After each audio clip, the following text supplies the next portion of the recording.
উপরে দাঁড়িয়ে আমরা চলাফেরা করতেছি, এই জমিনকে যদি আল্লাহ জড়বস্তু করতেন, এর যদি ফিলিংস অনুভূতিটা যদি আমাদের মতো থাকতো, তাহলে যে পরিমাণ পাপ কাজ উপরে হচ্ছে তাহলে এই জমিনের ভারসাম্য ঠিক থাকতো না। প্রচুর পরিমাণে অভিযোগ চলে যেত, চিঠি চলে যেত উপরে যে আমি আর পারতেছি না সহ্য করতে। আল্লাহ সুবহানাহু ওয়া তাআলা এভাবেই তাকে তৈরি করেছে। তার পেটের ভিতরে রয়েছে হাজার হাজার কোটি কোটি জেনা, এগুলো সে জমা করে রাখছে, লুকায়ে রাখছে, কিছু বলে না। এই জমিনে রয়েছে হাজার হাজার লক্ষ লক্ষ মানুষ হত্যার রক্ত, কিছু বলে না, চাপায়ে রাখছে। এই জমিনের উপরে রয়েছে লক্ষ লক্ষ কোটি কোটি নিরীহ মানুষের মাজলুমের দোয়া, কিন্তু সে জমা করে রাখছে, কিছু বলে না। তবে একটা দিন এমন আসবে সে বমি করে সব উগরায় দেবে, যা ভিতরে আছে সবই বলে দেবে। কিন্তু এখন আমার আল্লাহর পক্ষ থেকে আমরা অবকাশ পাচ্ছি, এ কারণে সরাসরি এই জমিনটা আমাদের সাথে কোনো খিয়ানত করতেছে না। আল্লাহ সুবহানাহু ওয়া তাআলা আমাদেরকে প্রথমে মানুষ করেছেন, এজন্য বলি আলহামদুলিল্লাহ। শুধু মানুষ করেছেন এই কারণেই কোনো মানুষের সফলতা নয়। যুগে যুগে যারা স্বৈরাচারী করেছে, আল্লাহর প্রতি নাফরমানি করেছে, নিজেদেরকে রব দাবি করেছে, তারাও মানুষই ছিলেন। ওই রকম মানুষ আল্লাহ বানান নাই, একজন মুসলমান মানুষ বানাইছে, আলহামদুলিল্লাহ। শুধু মুসলমান বানান নাই, এই জমিনে এখনও কোটি কোটি, বেশ মোটামুটি ২৬ কোটির উপরে মানুষ প্রতিদিন আয়েশা রাদিয়াল্লাহু আনহাকে গালি দেন। তারা হজ করে, উমরা করে, তাদের ইবাদতখানা রয়েছে, তারা আল্লাহকে স্বীকার করে, মুহাম্মদ সাল্লাল্লাহু আলাইহি ওয়াসাল্লামকে স্বীকার করে, কোরআন মাজিদ পড়ে। ওই রকম মুসলমান আল্লাহ বানান নাই, এই কারণে আমরা পড়ি আলহামদুলিল্লাহ। এরপরে আল্লাহর কাছে ৩ নাম্বার শুকরিয়া আদায় করি, আল্লাহ তুমি আমাদেরকে আত্মসমর্পণকারী বিশুদ্ধ আকীদার মুসলিম করেছো, আলহামদুলিল্লাহ। যদিও বিশুদ্ধ আকীদার মুসলিম দাবি করার পরেও আমাদের কর্মকাণ্ড, আমাদের কাজ, আমাদের কথা, আমাদের চলাফেরা, আমাদের লেনদেন সব কিছু যদি সাহাবায়ে কেরামের সঙ্গে, নবীর সঙ্গে না মিলে, তাহলে আমাদের দাবিটা ঠিক আছে, কিন্তু তার বাস্তবতা ঠিক নাই। তো যাই হোক, আজকে আমরা আলোচনার একটা অংশে রাখবো হলো মুসলিমদের ব্যক্তিত্ব এবং পুরাতন ঐতিহ্য। ইনশাআল্লাহ মুসলমান মানেই একটা প্রভাব বিস্তারকারী বিষয়। মুসলমান কোনো রাস্তা দিয়ে হেঁটে গেলে তার একটা প্রভাব থাকবে, তার হাঁটার ধরন কেমন, কোন দিক থেকে হাঁটে। মুসলমান একটা খাবার খেলে সেটা একটা প্রভাব পড়বে, কিভাবে খাচ্ছে, কেন আমার সাথে মিলল না।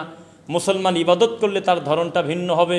মুসলমানের প্রত্যেকটা কর্ম হবে এক্সেপশনাল, এটার কর্মটাই বুঝাইয়া দেবে যে তিনি কেন আমাদের অন্যদের থেকে ভালো। তো এইটা আমাদের সমাজ এখন আর নাই।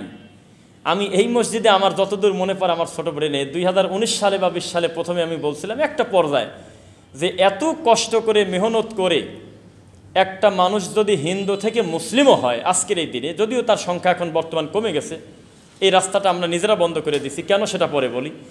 যদি মুসলিম হয়ও নিজের বাপ দাদার সম্পত্তি ত্যাগ করলো, মায়ের কোল হারালো, পিতার আদর হারালো, সব কিছু ত্যাগ করার পরেও আমাদের কাছে যখন আবার আসলো, আমাদের সার্কাস খেলার নিয়ম দেখে মাঝে মধ্যে আবার শেষ রাত্রে মনে হয় বলে যে আগের গণেশই তো ঠিক ছিল। এত বিপদে পড়ে যায় সে। এর কারণ কি? কারণ কোরআন হাদিসের অপরাধ না, আমরা যারা আমাদেরকে দেখে দেখে বেচারা আসছে দিনে, আমাদের সমস্যা, এটা ওর দোষ না। ডক্টর জাকির নায়েকের কাছে এই প্রশ্ন করেছে, ঠিক এই একই প্রশ্ন, যে আপনারা যদি সঠিকই হবেন তা আপনাদের মুসলিমদের ভিতরে এত দল কেন? তখন তিনি বললেন, একটা ভুল আমার, একটা ভুল আপনার। এটা আবার কেমন? বলে আমার ভুল হলো আপনি আমাকে দেখে দিয়ে আসলেন, আমাকে যেমন হওয়ার দরকার ছিল আমি তেমন হতে পারি নাই। আর আপনার ভুল হলো আপনি কোনো ধর্ম বুঝতে গেলে ধর্মের অনুসারীকে দেখলে আরও বিপদ বাইরে যায়, আর ধর্মগ্রন্থ দেখলে তখন বুঝবেন যে আসল জিনিস হলে ওই জায়গা আছে। তা আপনি যে প্রশ্ন করেছেন আসলেই কথা ঠিক। প্রকৃত যেই মুসলিম দেখে আপনার মতো একজন অমুসলিম কালেমা পড়বে, ওই জিনিস এখনও পাতাই আছে, এখনও বই আকারেই আছে। আর আমাদের দিকে যে আপনি তাকাচ্ছেন, আমরা আপনাদেরকে কনফিউজ করে ফেলতেছি। আমরা বিভিন্ন তরিকাতে বিভিন্ন ভাগ হয়ে আমরা আগে থেকেই আসি, যার কারণে আপনাকে আমরা খুব একটা কিছু দিতে পারতেছি না। তো এখন আপনি এক একজন এক এক দাম দর করার জন্য বাজার করাই বাদ দিবেন, না এর ভিতর থেকেও তদন্ত করে করবেন বোন, এটা আপনার ব্যাপার। এইভাবে একটা উত্তর দিয়েছিলেন।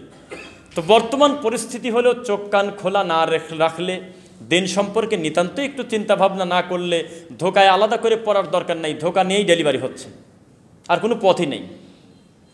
মা কুনতা তাদরিমাল কিতাব ওয়ালাল ঈমান ওয়ালাকিন জাআলনাহু নূরান নাহদি বিহি মান নাশাউ মিন ইবাদিনা। দুনিয়ার সবচেয়ে ভালো মানুষকে আল্লাহ বলতেছে, আপনি একটা সময় নিজেও জানতেন না কিতাব কাকে বলে, ঈমান কাকে বলে, আমি আপনাকে পরে জানাইছি। ওয়াজআলনা মিন বুতুনি উম্মাহাতিকুম লা তা'লামুনা শাইআ, আপনি নবীকে আমি আপনার মায়ের পেট থেকে বের করছি যখন আপনার কোনো জ্ঞানই ছিল না, পরবর্তীতে আমি আপনাকে জ্ঞান দিছি। কি জ্ঞান দিলাম? ওয়াজআলা লাকুমুস সামআ ওয়াল আবসারা ওয়াল আফইদা, দেখা লাগবে কি, শোনা লাগবে কি, বোঝা লাগবে কি, এই জ্ঞানটা পরে দিছি, মূলত জন্মের পরে ছিল না। ইল্লা আব্দুল কাদের জিলানী, নাকি? নাউজুবিল্লাহ মিন যালিক। যাই হোক, মুহাম্মদ সাল্লাল্লাহু আলাইহি ওয়াসাল্লাম যখন দুনিয়াতে আসলেন তখন তিনি এলেম ছাড়াই আসছেন, এই কথা কোরআন মাজিদ বলে। আপনি যখন দুনিয়াতে ডেলিভারি হয়েছেন তখন আপনি আল্লাহর ওহির জ্ঞান ছাড়াই এসেছেন। তবে এখানে আবার একটা কথা, নরেন্দ্র মোদীও যখন দুনিয়াতে ডেলিভারি হয় তখন কিন্তু মুসলিম হিসেবে আসছে, জানেন নাকি? জানেন না? কুল্লু মাউলুদুন ইউলাদু আলাল ফিতরা, প্রত্যেক সন্তান নিষ্পাপ, এই বাচ্চা যখন দুনিয়াতে ভূমিষ্ঠ হয় তখন আল্লাহর ফিতরাতের উপরেই আসে। পরবর্তীতে গণেশ হয়, ঠাকুর হয়, বিভিন্ন কিছু হয়, মুসলিম হয়, বা এটা পরিস্থিতির উপরে, তাকদির একটা ফ্যাক্ট। তো যে কথা বলতেছিলাম, আল্লাহ সুবহানাহু ওয়া তাআলা আল্লাহর নবীকে যখন দুনিয়াতে আনেন তখন তার জ্ঞান দিছিল না। মা কুনতা তাদরিমাল কিতাব ওয়ালাল ঈমান, আপনি কিন্তু নিজে নিজে জানতেন না কিতাব কি, ঈমান কি, এগুলো আমি আপনাকে জানাইছি। তো এটার দ্বারা বোঝা গেল যে আপনি যে জানেন না এটা আপনার পাপ না, জানার চেষ্টা করেন না এইটা হলো পাপ। একটা লোকের না জানাটা কোনো অন্যায় না, কিন্তু জানার চেষ্টা করে না, গবেষণা করে না, ওনার এই ফিলিংসটা ভিতরে নাই যে আমি একটা মানুষ, আমি আমার রবকে জানবোটা কিভাবে, আমি আমার কিতাবটা পড়বো কিভাবে, এই চিন্তা যদি না থাকে তাহলে পাপ। কিন্তু মূলত আলেম না হওয়াটা পাপ না, চেষ্টা না করা পাপ। কথা বোঝা যাচ্ছে? এই জন্য এই আয়াতের দৃষ্টিতে আমরা প্রত্যেকটা মানুষই আমরা আল্লাহর কাছে এই আশা করতে পারি, আল্লাহ এখন আমি জানি না, তুমি আমাকে জানার সুযোগ করে দাও। কেননা ইতিপূর্বে যারা সবচেয়ে বড় বড় বিদ্বান ছিল, ইমাম বুখারীর মতো, তারাও তো দুনিয়াতে আসছিল আমাদের মতো না জানা মানুষ হিসেবেই। পরবর্তীতে না আল্লাহ তুমি তাদেরকে জ্ঞান দিয়েছো, আমাদেরকেও দাও, আল্লাহুম্মা আমিন। তো যে কথা বলতেছিলাম, রাসূল সাল্লাল্লাহু আলাইহি ওয়াসাল্লাম বলেছেন যে আমি কয়েকটা জিনিস থেকে আমি আমার রব থেকে পানা চাইতাম, প্রত্যেক সালাম, ডানে বামে সালাম ফেরানোর আগে, এবং আমি প্রত্যেক সকাল সন্ধ্যা আমি আমার আল্লাহর কাছ থেকে যে বড় বড় কয়েকটা জিনিস থেকে পানা চাতাম, তার একটা হলো আল্লাহ জাহেলিয়াত থেকে তুমি আমাকে বাঁচাও, অজ্ঞতা থেকে তুমি আমাকে বাঁচাও, আল্লাহ ঋণগ্রস্ত থেকে তুমি আমাকে বাঁচাও। এইরকম কিছু বিষয় থেকে আমার নবী পানা চাইতেন। জাহালাত, এলেম ছাড়া, জ্ঞান শূন্যতার থেকে বড় গজব এই পৃথিবীতে আর নাই। কথা কি বোঝা যাচ্ছে? এটা একটা বিরাট আল্লাহর পক্ষ থেকে একটা আযাব, যে একটা লোক তার আল্লাহকে চেনে না, রাসূলকে চেনে না, দিন সম্পর্কে সচেতন না, কিন্তু তিনি দুনিয়াবি ব্যাপারে সচেতন, এটা তার জন্য গজব। চারদিকে কোনো মসজিদ আযান পড়ে নাই, এর মানে কিন্তু এইটা না যে ওক্ত হয় নাই। কেউ আপনাকে বলে না যে সঠিক দিন কোনটা, তার মানে এই না যে আপনি বেঁচে গেলেন। কেউ আপনাকে বলে না যে এটা বেদাত, এটা শিরিক, তার মানে এই না যে আপনি বেঁচে গেলেন। কোনো দিক আযান না পড়লেও কিন্তু বহু আগে ওক্ত হয়ে গেছে, দিচ্ছে আধা ঘন্টা পরে। কোনো দিকে আযান পড়ে নাই, তার মানে এই না যে এখন ইফতারের টাইম হয় নাই, হয়তো 5 মিনিট আগে হয়ে গেছে, কিন্তু প্লাস করে রাখছে 5 মিনিট পরে করবে।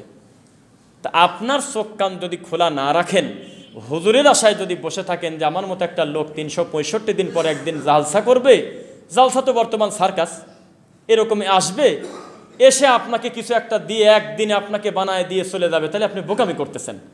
আপনার একাডেমিক পর্দায় নিতে হবে, দার্সের মাধ্যমে, হালাকার মাধ্যমে, আলেমদের সঙ্গে উঠা বসার মাধ্যমে, নিজের কিতাবাদির মাধ্যমে দিন চর্চা করতে হবে ব্যাপকভাবে।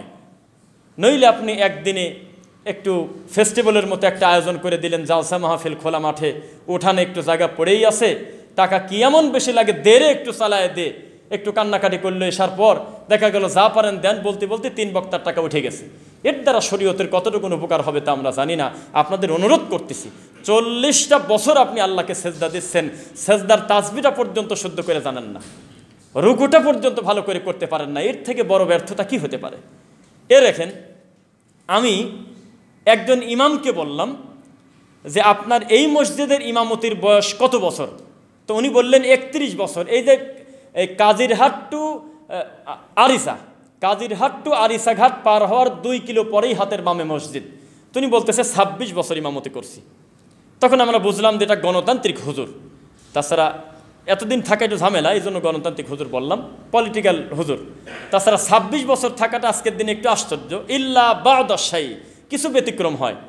তো বললাম যে আচ্ছা এই ২৬ বছরে কি সত্যি করে বলেন তো দেখি, রুকুতে আমার নবী সুবহানা রাব্বিল আযীম ছাড়াও আর কোনো কিছু পড়তে, এটাকে আপনি জানেন?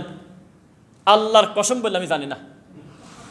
সেজদাতে আমার নবী সুবহানা রাব্বিয়াল আলা এটা সারা জীবনে আর কোনো কিছু পড়ছে, এটাকে আপনার জানা আছে কিনা? তো কয় হয়তো পড়ছে, তবে স্পেসিফিক আমার জানা নাই। ফাসাব্বিহ বিহামদি রাব্বিকা ওয়াস্তাগফির সুবহানাকা আল্লাহুম্মা রাব্বানা ওয়া বিহামদিকা আল্লাহুম্মা আগফিরলি, এই কথাগুলো উনি শোনে নাই। তা আমি আপনাকে যেটা জানতে চাচ্ছি, বোঝাতে চাচ্ছি, এই আলেমের থেকে আপনি আর নতুন করে কি শিখবেন, কি জানবেন, কি বুঝবেন, এখন আপনি আমাকে বলেন। তার উচিত ছিল, ভাই যেই জায়নামাজের দোয়াটা আপনি নামাজের শুরু করার আগে করেন, ওইটা আমি বাদ দেওয়ার কথা বলি নাই, ওটা একটু ভিতরে ঢুকায় দেন। হাত বেঁধে ছানা হিসেবে মাঝে মধ্যে পড়েন, আমার নবী পড়তো, উৎসাহ পাইতো কত মানুষ। যে খালি জায়গা পরিবর্তন হয়েছে, আমার নামাই তোটা ঠিক আছে নাকি, সরি ইন্নি অধ্যাতু, এইটা বলে না, জানে না, বুঝবে কিভাবে? খালি বলতেছে বেদাত। তো বেদাত উঠে গেলে তাকে কিছু দেন, সে কি করে খাবে? বিপরীতে আমার নবীর সুন্নাত দাঁড় করাতে হবে। ইমাম ইবনু তাইমিয়া রাহিমাহুল্লাহ বলেছেন যে কোনো একটা জায়গায় যদি বেদাতের কুপ্রভাবটা বেশি থাকে, তাহলে তুমি যদি শুধু বেদাতের বিরুদ্ধে অবস্থান নাও তো পরিস্থিতি জটিল হয়ে যাবে। তুমি বিপরীতে কিছু সুন্নাহ ঢুকানোর চেষ্টা করো, অটোমেটিক ইবলিস উঠে যাবে ইনশাল্লাহ। আর বিদাত এভাবেই সমাজে প্রতিষ্ঠিত হয়েছে, কোনো এলাকা থেকে সুন্নাহ একদিনে উঠে যায়নি। ওই সুন্নাহর আগে পিছে একটু গ্যাটিস ওয়াশার লাগায় ধীরে ধীরে রং তামাশা করতে গিয়ে ওই মূল জিনিসটা উঠে গেছে। তা আমি আপনাকে যেটা বোঝাতে চাচ্ছি, আমার রাসূলের ইবাদতের পদ্ধতি যেইভাবে যেই পদ্ধতিতে যেমন করেছে আমরাও তাই করো। মাঝে মধ্যে রুকুতে যায় পড়বো ফাসাব্বিহ বিহামদি রাব্বিকা ওয়াস্তাগফির, পড়লাম কয়েকবার। মাঝে মধ্যে সেজদায় গিয়ে পরিবর্তন করে বললাম যে সুবহানাকা আল্লাহুম্মা রাব্বানা বিহামদিকা আল্লাহুম্মা আগফিরলি, সুযোগ আছে। হাত বেঁধে মাঝে মধ্যে সুবহানাকা আল্লাহুম্মা ও তাবারাকা ইসমুকা তাআলা জাদ্দুকা লা ইলাহা গায়রুক পড়লাম, সহিহ হাদিস, কোনো সন্দেহ কেউ করে নেই। কিন্তু এর থেকে টনটনা যেটা, অর্থের বিবেচনায় যদি আপনি তাকান, আপনি আল্লাহুম্মা বাঈদ বাইনি ওয়া বাইনা খতায়ায়া কামা বাআদতা বাইনাল মাশরিক ওয়াল মাগরিব, এইটাই বেশি পড়তে মন চাবে। তার মানে আমি বাকিটাকে খাটো করে নিই। আমার নবী যেহেতু পরিবর্তন করে করে পড়ছে, আপনি চেষ্টা তো করতে পারেন, পারেন কিনা? একটু আগে আমরা আলোচনা করলাম, ওই রকম লোক দেখলে আমার সবচেয়ে মেজাজ খারাপ হয়, যে কয় আমার কাম কাজ নাই তো তাই বসে আছে। মুসলমানদের কোনো অবসর আছে? নয় দুনিয়ার কল্যাণ হবে, নয় পরকালের কল্যাণ হবে, নয় পুকুরে মাছ বেশি কিভাবে করা যায় সেই চিন্তা করবে, আর নয় বুঝবে যে আল্লাহর ইবাদতটা কোন পদ্ধতিতে করলে আল্লাহ বেশি খুশি হন এই চিন্তা করতে হবে। কাজ আবার ফিরি কিসের? আমি আর আমার আপন মায়ের পেটের ভাই যদি লুডু খেলি, দাবা খেলি, কারোর কিছু আসে যায়? একটা টাকা লেনদেন করলাম না, প্রতিবেশের হক নষ্ট না, কেউ কিছু মনে করে নেই, কারোর কিচ্ছু আসে যায় না, লেনদেন নেই। তারপরেও আমরা শুকরের রক্তের ভিতরে হাত দিয়ে দিছি। এর ভিতরে একটা মাত্র কারণ, আর কি কারণ আমি তো পাচ্ছি না কিছু। কি? আল্লাহর দেওয়া দামি আমানত, এই টাইমটা আপনি শয়তানি করে কাটাচ্ছেন। আর কি কি আছে বলেন আমাকে? আমি আর আমার ভাই লুডু খেললে কার কি আসে যায়? আমি আর আমার ভাই যদি তাস খেলি কার কি আসে যায়? সমাজের কি ক্ষতি আছে? বসে আছি, টাকা আছে, ঘরে খাবার আছে, আমি আর ভাই যদি খেলি কে ঠেকায়? কিন্তু আপনি বিরাট বড় আমানতের খেয়ানত করেছেন। আপনার রবের দেওয়া সুন্দর এই টাইমের আমানতটা, যে ব্যাপারে কসম করেছে আমার আল্লাহ, আপনি ফাজলিমো করে সময় কাটাই দিচ্ছেন, সময় বলে নাই। অথচ প্রত্যেক দিন একটা মুমিনের করণীয় ইবাদত যেগুলো আছে, ও যদি সারাদিন ওগুলো যদি মেনটেন করতে দেয়, সময় পাবে না তা বলি নেই, তাহলে কি আর অবসর থাকার সুযোগ আছে? তার মানে জানার চেষ্টা করে না। মা কুনতা তাদরি মাল কিতাব, আবার বলতেছি ওয়ালাল ঈমান, আপনি জানতেন না কিতাব কি, ঈমান কি, আমি আপনাকে পরে জানাইছি। তো একটা সময় জানতেন না, এটা পাপ না। গতকালকে মাগরিব থেকে এসা পর্যন্ত পুরান মাসুম দিয়া যে মসজিদে হালাকা করছি, আল্লাহর কসম এই একই ব্যক্তি আজকে থেকে 11 বছর আগে সেই বাড়িতে একটা পীরের খানকা উদ্বোধন করে খতম করে মিলাদ পড়ে গেছি আমি, পাবনা আটঘরিয়া থেকে আসি। এটা বলা ঠিক হলো কিনা হয়তো অনেকে মনে হবে, আমি মাইক্রোফোনে বলে দিলাম। এই কথাগুলো এখন তারা লাইভে শুনবে হয়তো। পুরান মাসুম দেয়া একটা পীরের রানিং খানকায়, এই এখন আমি কথা বলতেছি, এখনও সেটা আছে। তো সেই জায়গায় গিয়ে অন্তত দুইটা কথা বলার জায়গা তাল্লা করে দিছে। তো এটা কি লাঠি পিটার জোরে হয়েছে? হয়নি। তা আমার মতো মানুষকে যদি আল্লাহ হেদায়েত দেন, তাওহীদের পথে আনেন, আপনি নিরাশ হবেন কেন? দাওয়াতি কাজ করতে থাকেন। আপনাকে আল্লাহ সংখ্যা বাড়াতে বলে নেই, আপনি সত্যটা বলে দেন। আর একজনকে প্রেশার ক্রিয়েট করে আমরা লাইনে আনতে পারবো কি? পারবো না। তবে কাজ হয়েই যাবে ইনশাল্লাহ, আল্লাহর কাজ আল্লাহ করায় নেবেন। আল্লাহ সুবহানাহু ওয়া তাআলা বলতেছে, ওয়া ইন তুতিউ আকসারা মান ফিল আরদি ইউদিল্লুকা আন সাবিলিল্লাহ, অধিকাংশ লোকের মতামত যদি আপনি নিজেও মানতে যান, বলতে যান, তাহলে তারা আপনাকে কনফিউশনে ফেলে আপনাকে মূল রাস্তা থেকে গোমরা করে ফেলবে। ইন ইয়াত্তাবিউনা ইল্লা যন্না ওয়া ইনহুম ইল্লা ইয়াখরুসুন, কেননা অধিকাংশ লোক চলে অনুমান আর ধারণার উপরে। কিসের উপরে? অনুমান আর ধারণা করে অধিকাংশ মানুষ চলে, এভাবেই তাদের জীবন চলে। আমিনপুর থানার অপোজিট একটা মাদ্রাসা আছে, ভালো করে খুঁজতে যায় না, থানার কাছাকাছি বলছি, মানে স্পেসিফিক বলি নেই, এই একটু ফাঁকেই আছে। এই মাত্র একটা লোক বলল, আমার জীবন থাকতে আমি এই কথা বলেই যাব মরা পর্যন্ত, আল্লাহর ঘর মসজিদের ইমাম সাক্ষী আছে এখানে, আল্লাহ এবং মুহাম্মদ সাল্লাল্লাহু আলাইহি ওয়াসাল্লাম আলাদা কেউ না, একই জিনিস। ওনার ওই মসজিদ থেকে কিছু বেতন দেয়, আর বাহের পাগলের লোক কিছু আলাদা এক্সট্রা বেতন দেয়। ছবি তুলে নিয়ে আসছি মোবাইলে সাইডটা, এই তো আমার ঘরের কাছে। এই সমস্ত লোকের কাছে যখন আমরা দাওয়াতি কাজ করতে যাই, আমরা মনে করি এদের কাছে দাওয়াতি পৌঁছে নাই, পরিস্থিতি এত জটিল। এদের কাছে কেউ বলেই নাই যে মুহাম্মদ সাল্লাল্লাহু আলাইহি ওয়াসাল্লাম হলো মাখলুক, আল্লাহ হলো খালেক, এই কথাটাই মনে যায়ই নেই। বলতেছে হাজার হাজার মুসল্লি নিয়ে, আল্লাহর কসম আজকে জুমার খুতবা দিচ্ছে তিনি একটা মসজিদের ইমাম। এই তো আমাদের সমাজের অবস্থা। দাওয়াতি কাজ নাকি আপনি খুঁজে পাচ্ছেন না, দিন পৌঁছানোর বলে জিনিস পাচ্ছেন না। মানুষের কাছে তাওহীদের দাওয়াত দিতে হবে। কিসের দাওয়াত? তাওহীদ। মুসলমান গুনাহ করবেই, গুনাহ হয়েই যায়। আদম আলাইহিস সালামের ছেলেও মার্ডার কেসের আসামি, আপনি কি আর আমি কি? হতে পারে মানুষ হিসেবে, করবো না, চেষ্টা করবো না, তারপরেও যদি ঘটে যায়, অস্বাভাবিক কিছু না, মানুষের দ্বারা ভুল হতে পারে। তবে ইমানগত ত্রুটি যদি হয় তাকে আমরা কোনোদিন অ্যাকসেপ্ট করবো না, আকীদায় ভুল করলে ছাড়বো না। যদি ইমানগত ত্রুটি করে আমরা তাকে ছাড়বো না। দুনিয়াবি জাগতিক ভুল যদি থাকেও ওটা সংশোধন করে আবার ভাই ভাই বুকে হাসবো। কবিরা গুনাহও যদি করে তবু আমরা তাকে অমুসলিম বলবো না, বলবো মুসলিম, তবে আমার ভাই এটা ভুল করছে, অন্যায় করছে। কিন্তু একবার যদি তাওহীদ নিয়ে মস্কারা করে তাহলে আর কথা নাই। বাপ হলেও ইমানগত সম্পর্ক নাই, তবে পিতা হিসেবে সম্মান পাবে। বুঝতেছেন নাকি? কিন্তু বাদবাকি যে ব্যাপারে ছাড় আছে সেটাকে আমরা মেনে নেওয়ার চেষ্টা করবো ইনশাল্লাহ। দেখেন সমাজের অবস্থা এখন বর্তমান কেমন, আমি কতদূর পারি চেষ্টা করব সময় মতোই বলে দেওয়ার। বর্তমান সমাজের অবস্থা এমন যে একটা মানুষ হত্যা করতে আগে বলতাম যে সামান্য কিছু টাকা লাগে, এখন টাকাও লাগে না। একটা মানুষের জীবনের কোনো মূল্য নাই। কে যে কাকে মারতেছে আর কে কাকে ধরতেছে তার কোনো হিসাব কিতাব নেই, কোনো জবাবদিহিতা নেই। আমি কিছু ধাক্কা দেবো, কিছু কথা কঠিন কথা হবে। এই মসজিদের সবাইকে যদি আমি পার্টিকুলার জিজ্ঞাসা করি এই গণতান্ত্রিক রাষ্ট্র হিসেবে যে আপনি স্বাধীনতা চান কিনা, যে কোনো ব্যাপারে সবাই বলবে স্বাধীনতা চাই। আমি বলবো আমি চাই না। আমি চাই যে হাত কাটবে তার, আমি চাই যে লাঠি দিয়ে পিঠের চামড়া তুলে দেবে, আমি তাকে চাই। আমি চাই যে কোনো স্বাধীনতা থাকবে না, জবাবদিহিতা থাকবে, আমি সেটা চাই। স্বাধীনতা মানে কি বোঝেন? স্বাধীনতা মানে আপনার মেয়েকে বলছেন মা একটু পর্দা করো, চুলটা ঢেকে চলো, আর ওই মেয়ে থানায় মামলা করে দিয়েছে যে আমার বয়স 18+, আমার বাপ আমাকে জোর করে সে বোরকা দিয়ে ঢাকতে চাচ্ছে, আমি তো ঢাকবো না। ইনশাল্লাহ ইনশাল্লাহ বললাম, মানে আল্লাহ চাহে তো সত্যের জয় হবে কিনা জানি না, তবে সম্ভবত 2 বছর পরেও যদি রায় আসে মেয়ের পক্ষে আসবে, আপনার বিপক্ষে আসবে।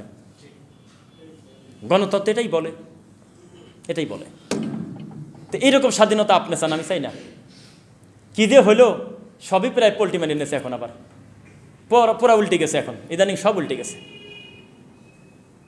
পরিবর্তন হন। অন্য ভাইয়ের কথা বহু বলছি, বিদআত শিরিককারীর ব্যাপারে আমার থেকে করা বক্তব্য আছে প্রচুর মানুষের, কিন্তু 100 জনের সিরিয়াল করলে শেষের দিকে আমার নাম হয়তো আছে। আজকে আমি আমার ভাইদের বিরুদ্ধে কথা বলি। আমরা আহলুল হাদিসকে এমনি এমনি হাওয়ার উপরেই আহলুল হাদিস হওয়া যায়? আচরণে আহলুল হাদিস হতে হবে না? ইমানে, আমলে, আকিদায়, মানহাজে, প্রত্যেকটা কর্মে সালাফে সালেহিনদের অনুসরণ করতে হবে, বলেন ইনশাআল্লাহ। জাগতিক ত্রুটি থাকবে না, আমি সেটা কোনোদিনও বলি নাই। স্বীকার করে নিলাম যে মানুষ হিসেবে আমাদের ইচ্ছা সত্ত্বেও কত ভুল আমরা করে ফেলছি, কিন্তু মৌলিক বিষয়তে আমাদের সচেতন থাকা জরুরি। জরুরি কিনা? তো কেন বললাম কথাটা দেখেন, বর্তমানে 5ই আগস্টের পরের আহলে হাদিস আর 5ই আগস্টের আগের আহলে হাদিস মেলে না, ইল্লা বা'দ শাই, কিছু ব্যতিক্রম, কিছু কম বেশ আছে, মেলে না। ল্যাংটা মানুষের মতো ফেসবুকে পোস্ট দিচ্ছে একজন বড় বড় আলেম, কি যে লেখে এটা দুনিয়াবি তার কোনো কল্যাণ নেই, আল্লাহর আখিরাতেরও কল্যাণ নেই। কাকে খেপায় দিচ্ছে আর কাকে মার হাওয়া দিচ্ছে ঠিক পায় না, অথচ জানে না উপরে চেয়ারে আসেটাকে, ক্ষমতায় আসেটাকে, এইটা দেখার জন্য আল্লাহ আমাদেরকে সৃষ্টি করে নাই। কাউকে পিটানোর জন্য, রাস্তায় মারার জন্য আনে নাই। আমাকে বলেছে তুমি সত্যর পক্ষে থাকো আর খারাপ কাজের বিরোধিতা করো। কে কার কথা শোনে? পুরা উল্টে গেছে। নবী সাল্লাল্লাহু আলাইহি ওয়াসাল্লাম তিনি আমাদেরকে বলেছেন, আল্লাহ আমাদেরকে বলেছেন, তা'মুরুনা বিল মা'রুফ ওয়া তানহাউনা আনিল মুনকার, তোমরা এই কারণে শ্রেষ্ঠ উম্মত যেহেতু তোমরা ভালো কাজে আদেশ করবে আর মন্দ কাজ থেকে মানুষকে বাধা প্রদান করবে। সত্যি করে বলেন তো, দায়িত্বশীল মানুষগুলো কি এখন ইনসাফ করতেছে? নির্বিচারে মানুষ হত্যা হচ্ছে, এর ব্যাপারে কোনো সিরিয়াস কথা আছে? হুজুর মোনাজাত করে কথা ঠিক, মাঝে মধ্যে কি জানি চায়, খলিফা পাইছে বা এরকম কিছু বলে, কিন্তু কিছু বুঝি না আমরা। আমানতের খেয়ানত করতেছে এলেমের সাথে। আপনাকে একটা কথা বলি, এলেম নিয়ে আমি কোনো কথা বলি নেই। আমাদের এই দেশে এমনও দায়িত্বশীল আলেম আছে, শুধু মুখ দিয়ে বলবেন একটা শব্দ, এটার উপরে 1 ঘন্টা দার্স দিতে পারে, আল্লাহ তার এত এলেম দিয়েছে, কিন্তু পেট ভরা হিংসা। তার এলেম নিয়ে কোনো কথা নেই। এখন খালি ফোন করে বলবেন এই আয়াতের ব্যাখ্যা কি, মুহূর্তের ভিতরে 1 ঘন্টা লেকচার দিতে পারবে। আমাদের দায়ীরা অভাব নেই দেশে, কিন্তু হালকা সুই দিয়ে যদি একটু টোকা দেন পেটে ব্লাস্ট হয়ে যাবে হিংসা। কি দরকার? ওই ভাইয়ের বোঝাটা পড়ে গেছে, আমি তুলতে গেছি, কিন্তু আমি তোলার আগে আমার আরেক ভাই যা তুলে দিয়েছে তা আমি তো খুশি হব, যেটা আমারই কাম, আমার আরেক ভাই আমি যাওয়ার আগেই তুলে দিয়েছে, নাকি তো 2 জনই পাবো, অসুবিধা কি আছে? সিন্ডিকেট চলে আমাদের মাঠে, প্রচুর সিন্ডিকেট চলে। আমাদের এই মাঠে যদি সিন্ডিকেট না চলে তাহলে আল্লাহ আমার উপরে গজব দিকের থেকে আর করার কথা কি বলবো। সিন্ডিকেটের মাঠ, পুরো মাঠই সিন্ডিকেট। আমরাও এক সময় ভুল করছি, অনেক কিছু না বুঝে ভুল করেছি, এখন সচেতন হচ্ছি এটা থেকে কিভাবে গুটিয়ে এই দাওয়াতি কাজটাকে কোনোদিনও যাতে কমার্শিয়াল আল্লাহ না নেওয়ান, এই জন্য ভুল থেকে শিক্ষা নিয়ে ফিরে এসে নিজে ব্যবসা করতেছি। আপনাদেরকে উদ্দেশ্য করে বলতেছি, সন্তানকে আলেম বানাবেন, এই মাহফিল করবে, খুতবা দেবে, হালাকা করবে, ওখান থেকে যা পারেন দেন, যা পারেন দেন, টাকা যাতে গুনে দেখতে না হয়, ব্যক্তিত্ব তৈরি করে 2000 টাকা যাতে দান করতে পারে, এই দোয়া করবেন ইনশাল্লাহ। একজন আলেমের ব্যক্তিত্ব তৈরি হোক। আমরা ওই উপর থেকে ওটাই আমরা মনে করতাম যে মাহফিল মানেই মনে হয় এরকম ধরনের গরুর হাট কেনা বেচা হবে। আমরা মনে করতাম যে বক্তাকে সহজে খুঁজে পেলে সেটা বক্তা না, 2-3টা হাত বদল করে করে বক্তাকে পাওয়া লাগবে, এরকম একটা সিস্টেম আমরা ছিলাম এক সিন্ডিকেটে। পরে দেখতেছি না, এটা তো মানুষের ব্যক্তিত্ব নষ্ট করে দেয়, মান ইজ্জত কিচ্ছু থাকে না। তখন আমরা দেখলাম যে না, আল্লাহ সুবহানাহু ওয়া তাআলা যে দাওয়ার কাজটা করতেছি এটা আমাদের রুজির খাত করে নেই, এইটা করেছে আমাদের মর্যাদা বৃদ্ধির জন্য আর একে অন্যকে সত্য বলার জন্য। আল্লাহ জান্নাতে দেবেন আমাদের ইনশাল্লাহ। আর দুনিয়াতে আল্লাহ বহু রুজি দিয়ে রাখছে, এই রুজি থেকে আমরা মুখ ফেরায় নেব কেন? হালাল রুজি টুপিওয়ালা, দাড়িওয়ালা, আলেম ওলামা সবাই করবেন ইনশাল্লাহ। আল্লাহ আপনাদের সিদ্দিকিনদের সাথে কবুল করুন, আমিন। সবাই আপনারা স্বাবলম্বী হন, সচ্ছল হন, কোটি কোটি টাকা দান আপনাদের হাতে থাকে শুধুমাত্র হালাল রুজির মাধ্যমে ইনশাল্লাহ। যে কথা বলতেছিলাম, আমাদের সিস্টেমটাই পুরাটা উল্টে গেছে। সভ্য জাতি যদি না হয় তাহলে সেই জাতির কি সভ্য দায়িত্বশীল আসবে?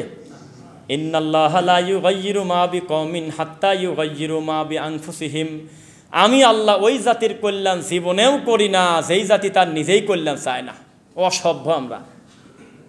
আবদুল্লাহপুর বাস স্ট্যান্ডের এই পাশে যদি কোনো বাস যদি একটা রাত দাঁড়ায় থাকে, হয়তো নষ্ট হয়েছে, তাহলে ওই চলন্ত লোক মনে করবে তাহলে এখানে পেশাব পায়খানা করা লাগবে। এটা তারা বুঝেই ফেলে। কোনো একটা বাড়িতে বিয়ের অনুষ্ঠানে হয়তো বেশি লোক আসছে, গাড়ি রাখছে, তো গাড়িটা রাখার কারণে হয়তো আর একটা অটো সাইডে আছে, এই মাঝখানের জায়গাটা বাঙালি মনে করে এটা মনে হয় আমার পেশাবখানা। তো এই অসভ্য জাতির উপরে ভদ্রলোক কীভাবে দায়িত্ব আশা করি আমরা? বলেন, আমরা ল্যাংটা জাতি, আমাদের হাফ প্যানওয়ালা ছাড়া কী পাবো বলেন? কষ্ট। দিনের ব্যাপারেও আমরা তাই, দুনিয়ার ব্যাপারেও তাই। কাউকে আমরা যোগ্য সম্মান দিতে জানি না। কিভাবে আপনি আশা করতেছেন আপনার তাকদিরের থেকে বেশি কি আসবে? আব্দুল্লাহ জাহাঙ্গীর স্যার একজনকে ধমক দিছিলেন আর কি, ধমক দিয়ে বললো যে তোমার কত বড় সাহস, তুমি বলো যে শতকরা 92% মুসলমান, তুমি মুসলমান চেনো? যেই দেশে 98 জন কোরআন পড়তে জানে না, যে দেশে 99 জন লোক 5 ওয়াক্ত সালাত আদায় করে না, সেখানে তুমি ভাগ করে দিলা 90% মুসলমান। এর থেকে মিথ্যা কথা দুনিয়াতে আছে আর? এত সহজ না। যারা সালাত আদায় করে না তারা কি আমাদের বাউন্ডারির ভিতরে না বাইরের? বাইরের। তো বাইরের লোকের হিসাব করেন কি কারণে? যারা বাউন্ডারির ভিতরে আছি তাদের তো বিপদের শেষ নেই, তারাই তো আমরা কত কিছু আমাদের ভিতরে মিস আছে।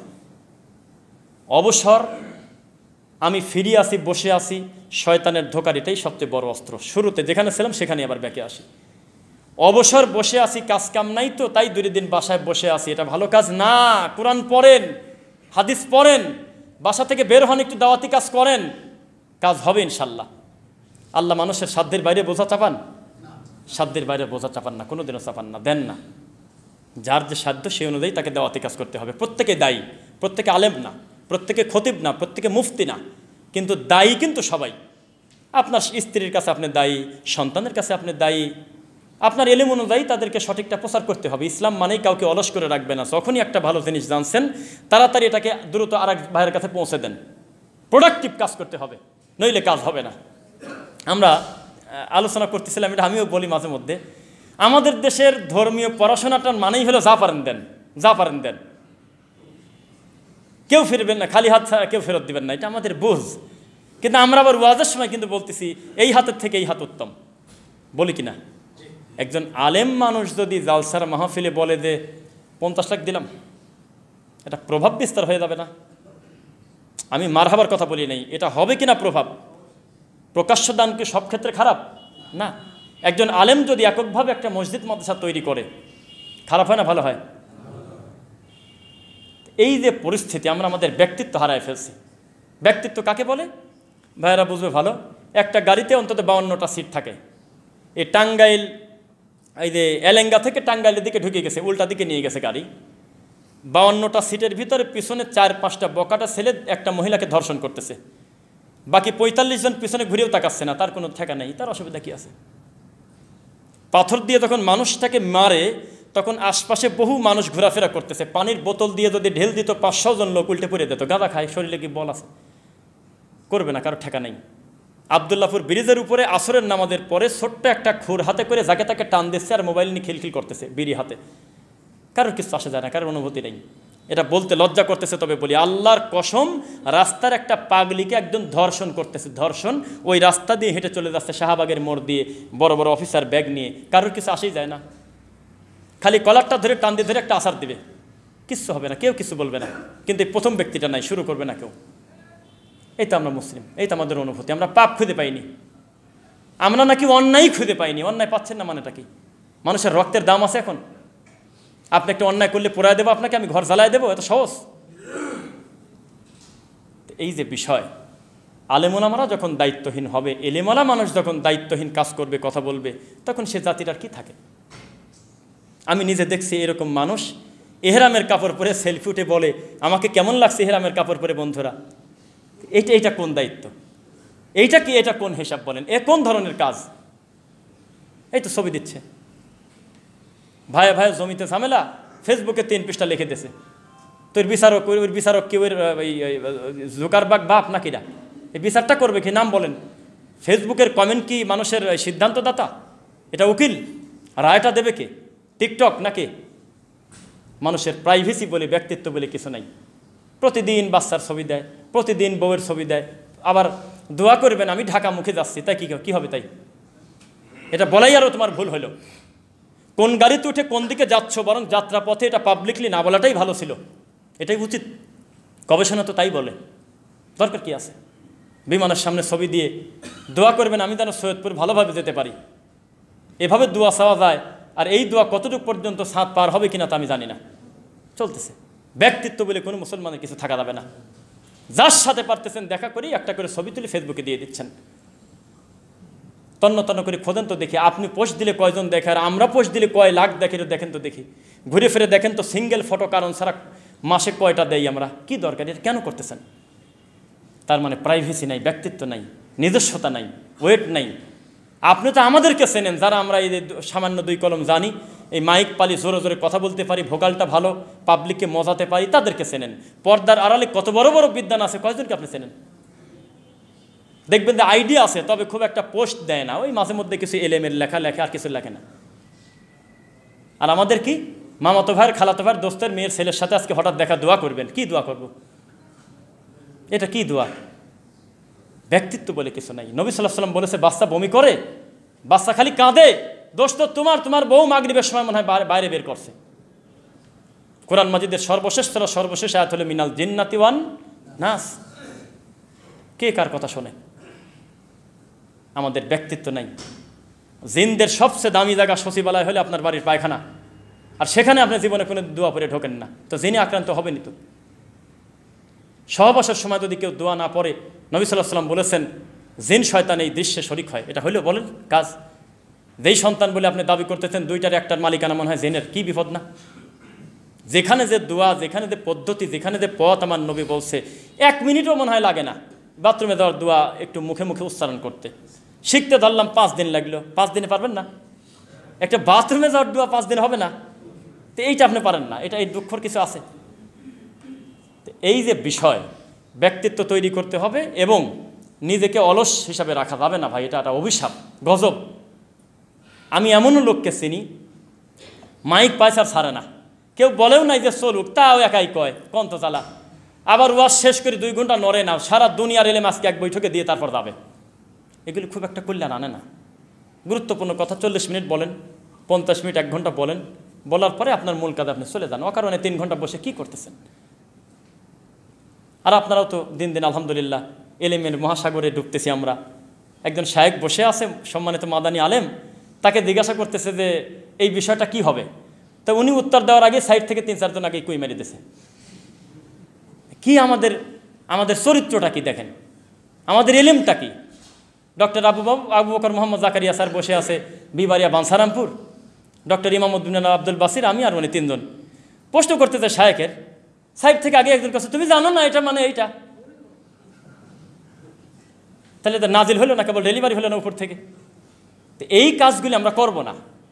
আমরা সাধ্যের বাইরে আল্লাহ আমাদেরকে যেই জিনিসের এলেম দেন নাই, আমরা অতি পণ্ডিতি করার দরকার আছে, আমরা স্বীকার করে নেব। আচ্ছা, একটা কথা, ভুল যখন একটা ভাইকে ধরিয়ে দেব, ভালো মানুষের বাচ্চা বলবে সামে না আতানা, তরিকা ত্যাগ করলাম, পীর মুরিদি ত্যাগ করলাম, মিলাদ ত্যাগ করলাম, তাবিজ কবজ ত্যাগ করলাম, পরিবার ত্যাগ করলাম। ত্যাগ করা মানে ওইটা না, মানে বোঝাচ্ছে তাদের ভালোবাসা, সমাজ, সমস্ত লোকের বিপরীতে এসে আমি সত্য মেনে নিতে পারলাম। আর আমার ভাই আমার একটা ভুল ধরায় দিলে আমি সংশোধন হব না, হওয়া উচিত ছিল না। তা না করে যেই ওই ভাই চলে গেছে, ওই ভাইয়ের আবার একটা ফেসবুকে ছবি দিয়ে দিয়েছে নেয়ন খা। এক শায়েকের দেশে লাল ক্রস চিহ্ন, আর এক শায়েকের দেশে টিক চিহ্ন। কি করবেন কোন? দুইজনের আকীদা এক, দুইজনের মানহাজ এক, কিন্তু দুনিয়াবি ভুল আছে। কি ঠেকাবেন এখন? ঠেকান। এটা করা যাবে না। একটা প্রভাব থাকতে হবে, ব্যক্তিত্ব থাকতে হবে। আপনাকে আমি যতটুকু ফলো করি, আমার থেকে বেশি ফলো করে আপনাকে যে দেখতে পারে না সে। আমার কাছে আপনি একজন সাধারণ দিনী ভাই, কিন্তু একজন বেদাতির কাছে আপনি ডিসিশন, আপনি আহলুল হাদিস, তার কাছে আপনি একটা ডিসিশন। আপনার যে কোনো কর্ম কিন্তু এটা হুমকির মুখে পড়তে পারে কি না? পারে, খুব কঠিন। আর আমাদের প্রাইভেসি কেমন দেখেন, এমনি তো সময় ওইভাবে পাওয়া যায় না ঘোরাফেরা। একদিন রাজশাহী গেছি, পদ্মার সরে যায়, ক্লাস 5-এর বাচ্চা হয়ে গেছি, মনে করছি একটু বালুর পর জোরে জোরে দৌড়াবো, একটু মজা করবো, উল্টে পড়বো। পাপ তো আর না, পাপ। বালুর পর একটু উল্টে ডিগবাজি দেবো। একজন লাভ দেয় না, মাঝে মধ্যে টিভিতে দেখি, দেশের লোক শেষ হয়ে যাচ্ছে জিনিসপত্রের দামে বহু আগে। সেই সময় লাগতেছে জায়েদ খান প্রতিদিন 8টি করে ডিম খায়। গোটা জাতি প্রতিবন্ধী না কোন? তো মানে জাতি বিপর্যয়ে চতুর্দিকে। এর আগে মনে করে দেখেন জিনিসপত্রের দাম মানুষের সাধ্যের বাইরে চলে গেল, তখন সবচেয়ে বড় শিরোনামে আসলো জায়েদ খান প্রতিদিন 8টি করে ডিম খান। আমাদের সাথে মূলধারার নিউজ পেপার আমাদের সাথে মস্করা করে। এই তো জাতির অবস্থা। তো যে কথা বলতেছিলাম, তো আমি জোরে দৌড় দিতে একটা লাভ দিছি, আর লাভ দিয়ে যখন উঠলাম, তখন সামনে থেকে একজন বলতেছে যে আমার বাড়ি হলো বগুড়া ধনট, আপনি কেমন আছেন সাহেব? লজ্জায় আমি তখন আর দুঃখে মরি যে এমনই লজ্জা পেলাম। মনে হলো যে এইরকম লজ্জা নিয়ে যদি আমরা রাস্তাঘাটে চলি, তাহলে আমাদের কোনো কর্মের কারণে আমাদের আহলের হাদিসের আর এক ভাইয়ের ছোট হতে হবে। এটা মনে হলো, এমনি মনে হলো কথাটা বললাম।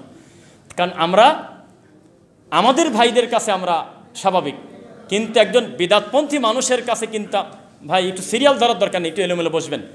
এই বসা মানুষগুলো যখন আমরা দাঁড়াবো, জায়গা বেড়ে যাবে কিনা, এজন্য সিরিয়াল ধরার দরকার নেই, একটু কষ্ট করে এলোমেলো বসা।